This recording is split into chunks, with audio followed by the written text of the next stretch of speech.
Hi guys, it's Dylan from Bijou Diamond Jewellery in London with another watch video, and today we're taking a look at the Patek Philippe Nautilus reference 5712 in rose gold.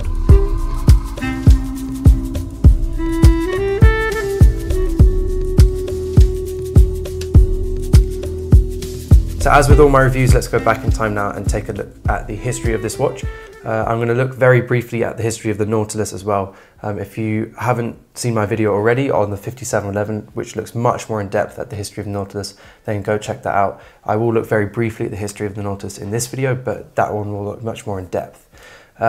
So going back in time now to the late 60s, early 70s, specifically actually 1969, which was when Seiko released the quartz movement. The quartz movement was a brand new movement in the world of Swiss watches, and it incorporated a battery movement, so it was an electronic movement. It was much more accurate and much more reliable than mechanical movements. And it was also released around the time, the 60s was a time where people were really about the future and future technology. It was when we went to the moon. Computers were very big at that time. So new technology and futuristic technology was a very big part of society and culture at that time. And so that's why people absolutely loved the quartz movement from Seiko. They believed fully that it was the future of watchmaking, and that mechanical movements were dead after that. So Swiss brands like, big high horology Swiss brands like Patek Philippe and Audemars Piguet really were a little bit worried about what was going to happen, and they really dropped in sales massively. They took massive hits. Many other Swiss brands actually went bust and bankrupt as a result of the quartz movement. So Audemars Piguet, Patek Philippe, they both knew they had to do something pretty special in order to bring people back to the Swiss mechanical movements and really make them realize why those were still special. Gerald Denter, who was a watch designer in the early 70s, designed the Royal Oak for Audemars Piguet, which completely transformed the brand and made people realize why it's still important to buy Swiss watches and why they're still special, and why a battery operated movement can never replace the exquisite finishing and the mechanical movement has, and the real spirit and the heart that a mechanical movement has. Later on, he designed the Nautilus for Patek Philippe, and that also was a great success. Both of these watches were incredibly expensive, much more so than any other steel sports watch in the industry at that time. That's because they were finished to an exceptional level. They spared no expense in terms of making these watches just as beautiful, if not more beautiful than a dress watch. So that's briefly about the Nautilus. If we skip now a few years on to 2006, which is actually the 30th anniversary, or marked the 30th anniversary of the Nautilus, Patek Philippe released a few models to celebrate this. They revamped the Nautilus, the standard jumbo Nautilus, by releasing the 5711. The 5711 is now one of the most popular watches that Patek sells. It's incredible waiting list and sells for massively over its list price. Again, if you haven't seen my review from a couple weeks ago looking at that watch, then go check that out. But they also released the 5712, which is the model that we're looking at today. But we're actually going to skip back 1 year previous to 2006 to 2005, which is when Patek released the 3712. And that was the most complicated Nautilus they'd created to date. So in 29 years, they'd pretty much kept the Nautilus to a time and date only watch. So the 3712, sorry, was a very important watch, but it was only in production for 1 year when it was replaced by the 5712 with a new case, new dials, new bracelet, just a general updated case to bring it in line with the rest of the collection, like the 5711. So that watch, the 3712, is a very rare watch. It was only in production for about a year. So estimates of production numbers is probably only between 300 and 500 watches. So it's a pretty rare piece.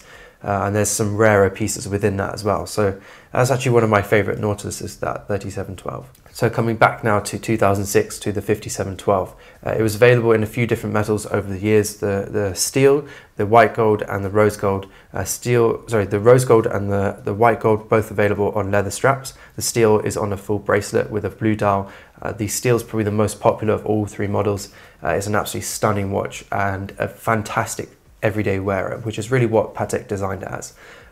It is obviously slightly more complicated than the standard Nautilus, the 5711, but not so much that it's over facing, it's not quite as complicated as maybe a 5990 or a 5726.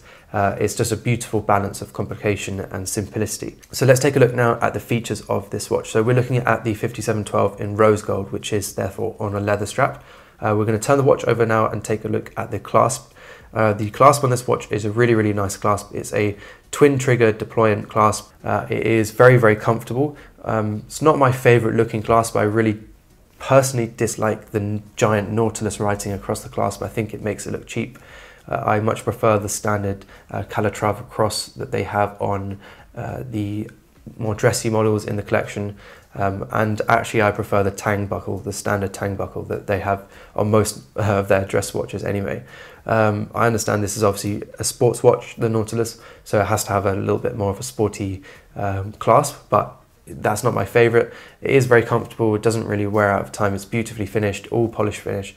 There's really nice details across the clasp. There's no adjustability whatsoever on this clasp like maybe a Rolex, but the advantage is with this one though over some other models in the Swiss watch industry that I really like about Patek is that the clasp is actually screwed down into the strap. The advantage to that obviously is the fact that as with time, the leather kind of wears away and the hole that you put the pin through on the leather sometimes gets larger and larger, and that means sometimes it can pop open by accident. The advantage with this is that it screws into the leather bracelet and locks it in place, and there's no way of it sort of falling out or becoming a risk or falling off your wrist, which is a great little minor detail. Of course, that's finished in rose gold. Everything is to the highest level of finishing on this clasp. Moving now onto our leather, we've got beautiful alligator leather strap on this watch, the iconic brown rose gold mix that the 5980 has also. It's just a really stunning combination. I absolutely love brown with rose gold cases. This one is a beautiful brown leather strap. It has a really raw, warm, rich chocolatey tone, and it suits the rose gold beautifully. It also matches to the dial, so we'll come onto the case now. The case on this watch is a beautiful rose gold, 80 karat rose gold case with such stunning little minor details. From a distance it looks like a very simple watch, but when you look up closer it's finished to an exceptional level. We'll actually start with the back of the case and look at the case back first.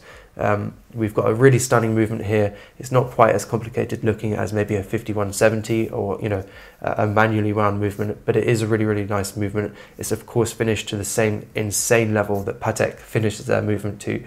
All the screws are polished, all the screw holes are polished, all their movements are absolutely beautiful no matter what watch you're looking at. This one features the mini rotor or micro rotor, which allows you to see much more of the movement than if it was a full-size rotor, which is actually really nice.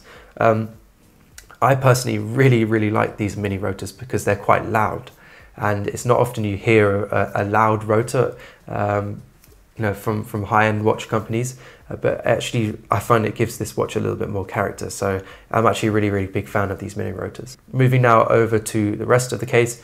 Case, like I said, is finished in 18 karat rose gold with mostly a brushed finish. We've got lots of little minor details that are like polished bevel edges that continue up from the strap. We've got a bezel that's half polished and half brushed, which looks absolutely stunning. I love the ears on the Nautilus as well. That's one of my favorite things about the Nautilus is the ears. The case of the Nautilus is not my favorite case in the world. I think it reminds me a little bit of a TV, but I personally much prefer the Royal Oaks case. But this is a really beautiful case, this one. I think of all the Nautiluses, this 5712 case is one of my favorites. I love how slim it is and how elegant, and in this rose gold with this dial is absolutely beautiful. We've got our bubble links that attach to the strap, which are really cool little accent, kind of goes with the same shape as the watch as well, and adds a little bit of glint and shininess to that piece, because obviously mostly this watch is a brushed watch. Brush finish watch. On the sides of the case we've got our little dimples as well to adjust the movement, so things like our moon phase, our calendar, they're all adjusted via those little dimples on the side. which are really subtle, but the one thing you have to remember with those dimples is anytime Patek puts those on, it really decreases the water resistance of that watch. So even though the Nautilus is designed to have a high water resistance by that sort of wedged case design, it isn't actually the most water resistant watch, this watch, but most people that wear this, especially the rose gold variant, will not be wearing this in water. Moving out onto our dial, we've got a beautiful, beautiful grey, almost brown dial. It's mostly a grey dial, but there are certain tones of brown if you get it in certain light, which is just stunning. It goes, again, so nicely with the rose gold case, and also it goes really nicely with our brown leather strap. The dial is pretty balanced on this watch. I mean, it's not quite as symmetrical as a 5726 dial. Personally, I much prefer the 5726 dial, as I much prefer that more symmetrical look. I find it much easier to read that 5726 dial, whereas this 5712 dial is a bit more complicated, but not, not too much so that it's complicated to read.